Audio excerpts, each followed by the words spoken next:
थोड़ी ही देर दे विच दरबार साहिब पहुंचणगे मुख मंत्री चरणजीत चन्नी। परिवार नाल होणगे नतमस्तक। मुख मंत्री दा चार्ज संभालण तो बाद पहली बार जा रहे ने दरबार साहिब। मुख मंत्री चन्नी ने पहली कैबिनेट च लए वड्डे फैसले। माफिया ते नकेल पाउण अते रेता सस्ता करन लई जमीन मालकां नूं माइनिंग दे दित्ते जाणगे अधिकार। मुफ्त बिजली 200 तो वधा के 300 यूनिट करन दी तैयारी।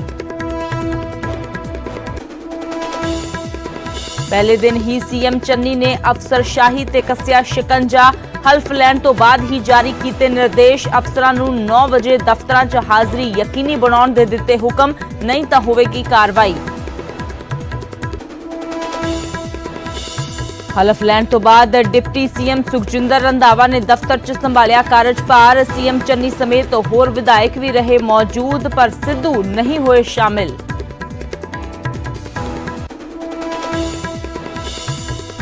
दिल्ली बॉर्डर ते किसानां दे धरने दे विच भी जाणगे नवे मुख मंत्री चरणजीत सिंह चन्नी। कहा दिल्ली धरनिਆਂ 'ਚ होवांगा नतमस्तक। केंद्र ਨੂੰ खेती कानून रद्द करन दी भी कीती अपील। दलित सीएम बनते ही भखिया वजीफा घोटाले का मुद्दा। अकाली दल अते आम आदमी पार्टी ने धर्मसोत नूं सलाखां पीछे करन दी कीती मंग। धर्मसोत ते लाए स्कॉलरशिप घोटाले दे इल्जाम। डिप्टी सीएम ओपी सोनी नूं मिले कैप्टन धड़े दे विधायक अते सांसद। प्रताप सिंह बाजवा बोले हुण अपने जज्बातां नूं दबा के इकट्ठे होके लड़न दी है लोड़।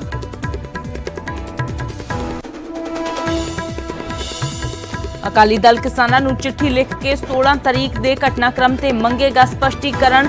कहा दिल्ली जांदे होए वर्करां नाल होई कुटमार। किसानां दे हक 'च ही कड्ढण चले सी मार्च। मुतवाजी जथेदार ध्यान सिंह मंड ने कैप्टन अमरिंदर सिंह नूं मुड़ कीता तलब। कहा 5 प्यारियां कोल पेश होके स्पष्टीकरण देण कैप्टन। बेअदबी दे इंसाफ च क्यों हुई देरी। पोर्नोग्राफी केस च एक्ट्रेस शिल्पा शेट्टी दे पति राज कुंद्रा नूं मिली जमानत। मजिस्ट्रेट कोर्ट ने भरवाया 50,000 दा मुचलका।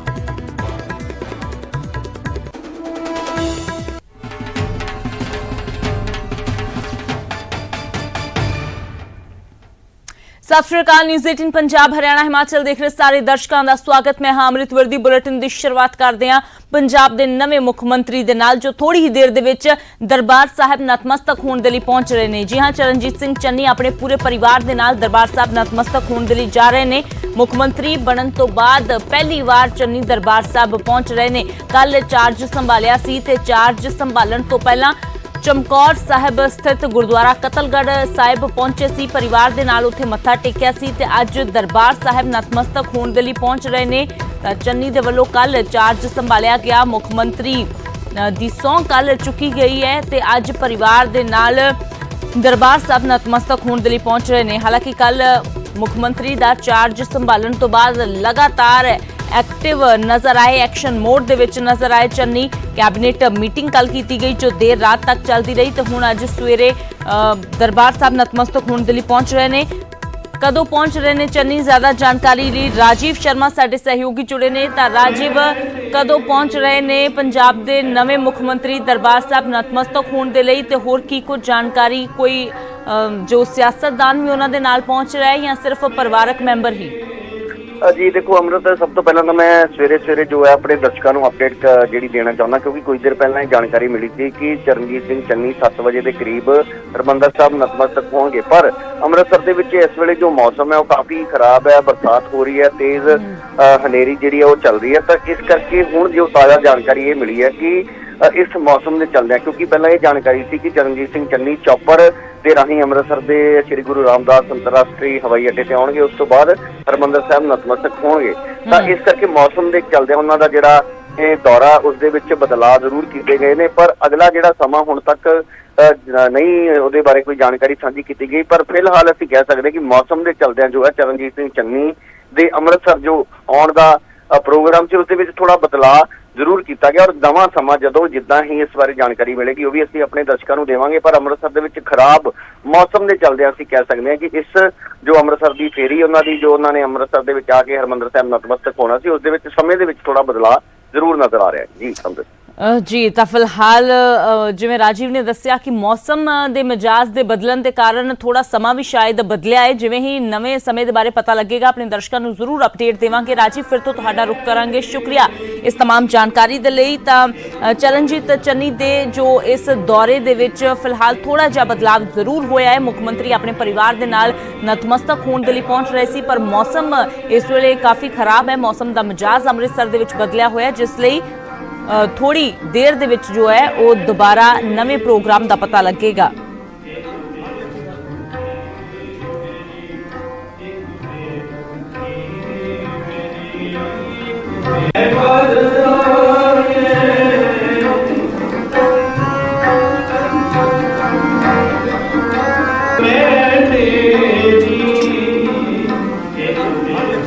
ਤਾਂ ਮੁੱਖ ਮੰਤਰੀ ਦਾ ਚਾਰਜ ਕੱਲ ਸੰਭਾਲਿਆ ਗਿਆ, ਉਸ ਤੋਂ ਬਾਅਦ ਲਗਾਤਾਰ ਚੰਨੀ ਐਕਸ਼ਨ ਮੋਡ ਦੇ ਵਿੱਚ ਨਜ਼ਰ ਆ ਰਹੇ ਨੇ। ਕੱਲ ਹੀ ਕੈਬਨਿਟ ਦੀ ਪਹਿਲੀ ਮੀਟਿੰਗ ਕੀਤੀ ਗਈ ਤੇ ਦੇਰ ਰਾਤ ਤੱਕ ਇਹ ਮੀਟਿੰਗ ਚੱਲੀ ਤੇ ਇਸ ਮੀਟਿੰਗ ਦੇ ਵਿੱਚ ਕਈ ਵੱਡੇ ਫੈਸਲੇ ਵੀ ਰਹੇ ਗਏ ਨੇ।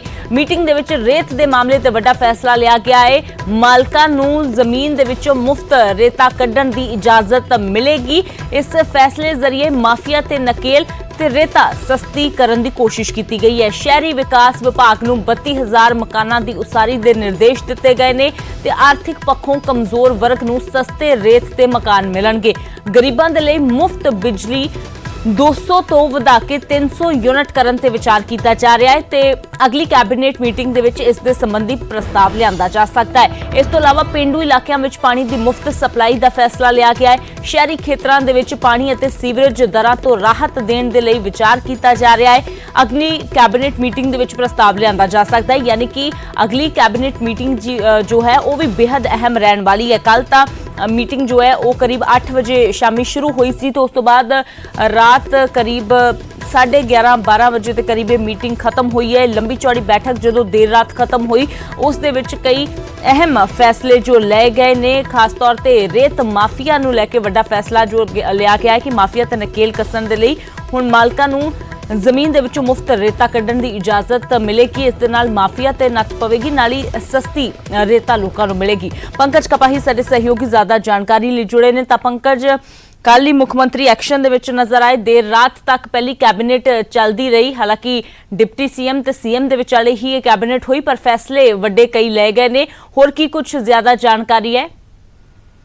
ਬਿਲਕੁਲ, ਕੱਲ ਕਈ ਸਾਰੇ ਅਹਿਮ ਫੈਸਲੇ ਜਿਹੜੇ ਨੇ ਉਹ ਕੈਬਨਿਟ ਦੀ ਬੈਠਕ ਦੇ ਵਿੱਚ ਲਿੱਤੇ ਗਏ। 8 ਵਜੇ ਕੈਬਨਿਟ ਦੀ ਬੈਠਕ ਸ਼ੁਰੂ ਹੋਈ ਸੀਗੀ ਔਰ 11:30 ਵਜੇ ਇਹ ਬੈਠਕ ਜਿਹੜੀ ਹੈ ਉਹ ਖਤਮ ਹੋਈ। 3.5 ਘੰਟੇ ਬੈਠਕ ਚੱਲੀ ਔਰ ਇਸ ਦੇ ਵਿੱਚ ਸਭ ਤੋਂ ਅਹਿਮ ਇਹ ਹੈ ਕਿ 32,000 ਉਹ ਲੋਕ ਜਿਹੜੇ ਕਮਜ਼ੋਰ ਨੇ, ਜਿਹੜੇ ਗਰੀਬ ਨੇ, ਉਹਨਾਂ ਦੇ ਲਈ ਘਰ ਬਣਾਏ ਜਾਣਗੇ ਔਰ ਇਸ ਤੋਂ ਇਲਾਵਾ ਐਸਸੀ ਵਰਗ, ਬੀਸੀ ਵਰਗ ਦੇ ਲਈ 200 ਯੂਨਿਟ ਦੀ ਥਾਂ ਹੁਣ 300 ਯੂਨਿਟ ਬਿਜਲੀ ਜਿਹੜੀ ਉਹ ਮੁਫਤ ਦਿੱਤੀ ਜਾਏਗੀ। ਔਰ ਇਸ ਦੇ ਨਾਲ ਪਾਵਰ ਮਹਿਕਮੇ ਨੇ ਵੀ ਹਦਾਇਤਾਂ ਜਾਰੀ ਕੀਤੀਆਂ ਨੇ ਕਿ ਅਗਲੇ ਕੈਬਨਿਟ ਤੋਂ ਪਹਿਲਾਂ ਇਸ ਚੀਜ਼ ਦੀ ਜਾਣਕਾਰੀ ਸਾਂਝੀ ਕਰਨ ਕਿ ਕਿਸ ਤਰੀਕੇ ਦੇ ਨਾਲ ਬਿਜਲੀ ਆਮ ਲੋਕਾਂ ਨੂੰ ਸਸਤੀ ਜਿਹੜੀ ਹੈ ਉਹ ਦਿੱਤੀ ਜਾ ਸਕਦੀ ਹੈ। ਔਰ ਇਸ ਦੇ ਨਾਲ ਅਫਸਰਾਂ ਦੇ ਉੱਤੇ ਵੀ ਨਜ਼ਰ ਜਿਹੜੀ ਹੈ ਉਹ ਹੁਣ ਸਰਕਾਰ ਦੀ ਰਹੇਗੀ, ਕਿਉਂਕਿ ਸਵੇਰੇ 9 ਵਜੇ ਅਧਿਕਾਰੀਆਂ ਨੂੰ ਪਹੁੰਚਣਾ ਲਾਜ਼ਮੀ ਤੌਰ ਤੇ ਹੋਏਗਾ। ਅਗਰ ਕੋਈ ਲੇਟ ਹੁੰਦਾ ਤਾਂ ਉਸ ਦੇ ਉੱਤੇ ਐਕਸ਼ਨ ਵੀ ਹੁੰਦਾ ਹੋਇਆ ਨਜ਼ਰ ਆਉਂਦਾ।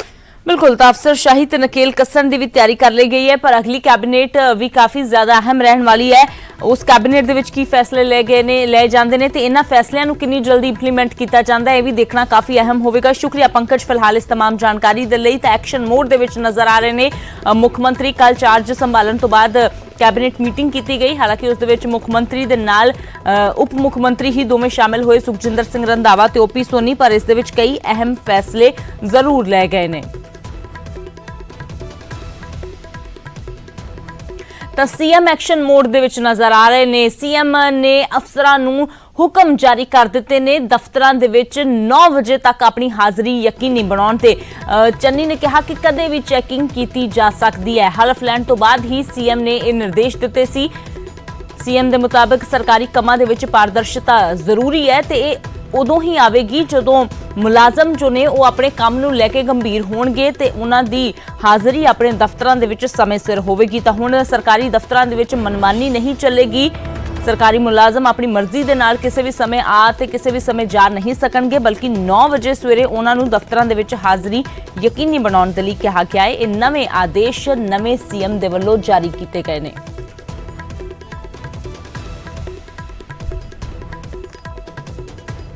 ਤੇ ਉਧਰ ਸੀਐਮ ਬਣਦੇ ਹੀ ਚਰਨਜੀਤ ਚੰਨੀ ਦੇ ਵੱਲੋਂ ਮੁਲਾਜ਼ਮਾਂ ਨੂੰ ਵੱਡਾ ਤੋਹਫਾ ਦਿੱਤਾ ਗਿਆ ਹੈ। ਤਨਖਾਹਾਂ 'ਚ 15% ਵਾਧੇ ਦਾ ਨੋਟੀਫਿਕੇਸ਼ਨ ਜਾਰੀ ਕਰ ਦਿੱਤਾ ਗਿਆ ਹੈ। ਬੇਸਿਕ ਪੇ ਦੇ ਵਿੱਚ 113% ਡੀਏ ਤੇ 15% ਦਾ ਵਾਧਾ ਕੀਤਾ ਗਿਆ ਹੈ। ਇਹ ਜੋ ਵਾਧਾ ਹੈ 31 ਦਸੰਬਰ 2015 ਤੋਂ ਲਾਗੂ ਹੋਵੇਗਾ। 15% ਦਾ ਵਾਧਾ दरअसल कैप्टन अमरिंदर सिंह की सरकार वेले ये ऐलान होया सी तो हुण इस संबंधी नोटिफिकेशन जो है वो जारी कर दिता गया है। चरणजीत सिंह चन्नी दे वल्लों मुख्यमंत्री का अहुदा संभालदियां ही वित्त विभाग ने सरकारी मुलाजमां दीयां तनखाहां च 15% वाधे का नोटिफिकेशन जारी कर दिता है। नोटिफिकेशन अनुसार यह वाधा 31 दसंबर 2015 तो बेसिक पे च 113% डीए उत्ते होवेगा।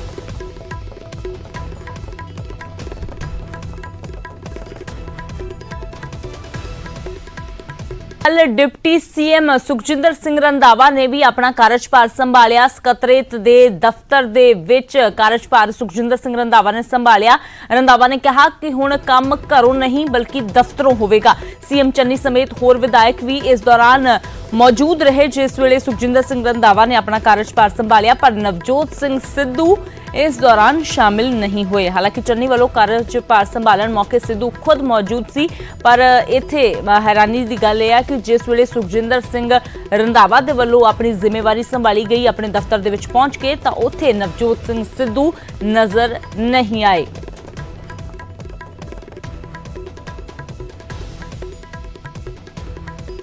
ਤੇ ਉਧਰ ਦਲਿਤ ਸੀਐਮ ਬਣਦੇ ਹੀ ਹੁਣ ਵਜ਼ੀਫਾ ਘੁਟਾਲੇ ਦਾ ਮੁੱਦਾ ਜ਼ੋਰ ਸ਼ੋਰ ਦੇ ਨਾਲ ਇੱਕ ਵਾਰ ਫਿਰ ਤੋਂ ਉੱਠ ਗਿਆ ਹੈ। ਸੀਐਮ ਚਰਨਜੀਤ ਸਿੰਘ ਚੰਨੀ ਤੋਂ ਵਿਰੋਧੀ ਧਿਰਾਂ ਨੇ ਮੰਗ ਕੀਤੀ ਹੈ ਕਿ ਧਰਮਸੋਤ ਤੇ ਕਾਰਵਾਈ ਹੋਵੇ। ਆਮ ਆਦਮੀ ਪਾਰਟੀ ਅਤੇ ਅਕਾਲੀ ਦਲ ਨੇ ਧਰਮਸੋਤ ਦੇ ਖਿਲਾਫ ਕਾਰਵਾਈ ਦੀ ਮੰਗ ਕੀਤੀ ਹੈ। ਦਰਅਸਲ ਧਰਮਸੋਤ ਤੇ ਸਕਾਲਰਸ਼ਿਪ ਘੁਟਾਲੇ ਦੇ ਇਲਜ਼ਾਮ ਨੇ ਤੇ ਧਰਮਸੋਤ ਖਿਲਾਫ ਹੁਣ सीएम चन्नी एक्शन लैन ये मंग विरोधियों के वल्लों की गई है। विरोधियों का कहना है कि हुण जो दलित सीएम बना दिता गया है तो फिर दलितों के नाल होए वजीफा घोटाले की जांच होनी चाहिए है। बेशक कैप्टन अमरिंदर सिंह ने क्लीन चिट दे दी सी, पर हुण चन्नी दे कोलों मंग की जा रही है कि धर्मसोत के खिलाफ कार्रवाई की जाए।